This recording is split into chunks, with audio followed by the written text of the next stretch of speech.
Misteri lenyapnya kota perdagangan Lamuri.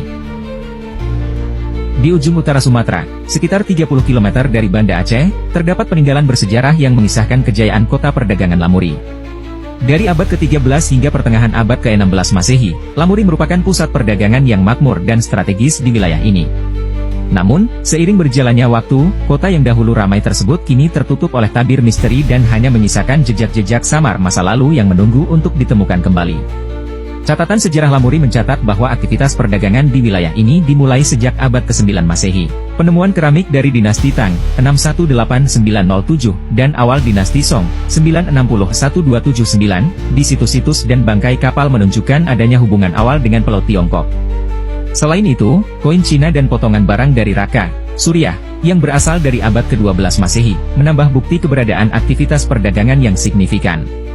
Sumber-sumber sejarah dari Armenia, Arab, Tiongkok, hingga Portugis mengkonfirmasi bahwa Lamuri adalah bagian dari jaringan perdagangan maritim yang lebih luas. Diakui sebagai sumber gajah, kamfer, dan kayu aromatik, Lamuri menjadi tujuan penting bagi para pedagang dari berbagai penjuru dunia. Teks Arab, Ahr al-Wailhin, menjadi salah satu referensi awal yang mencatat Lamuri sebagai lokasi strategis di jalur sutra. Catatan arkeologis menunjukkan perkembangan pemukiman yang terpusat di Tanjung Lamuri, termasuk pembangunan struktur kayu yang berdiri di atas fondasi kapur dan karang. Analisis geologi menunjukkan bahwa pada akhir abad ke-14, sebuah tsunami menghancurkan daerah rendah di Tanjung tersebut. Data keramik yang ditemukan mendukung kemunculan Lamuri sebagai situs perdagangan yang signifikan sejak awal abad ke-13. Sebagian besar keramik yang ditemukan berasal dari Tiongkok, termasuk kendi besar dari Guangdong dan Fujian. Penelitian juga mengidentifikasi bahwa pada periode antara 1200 dan 1400, hampir semua keramik yang ditemukan adalah barang dagangan Tiongkok.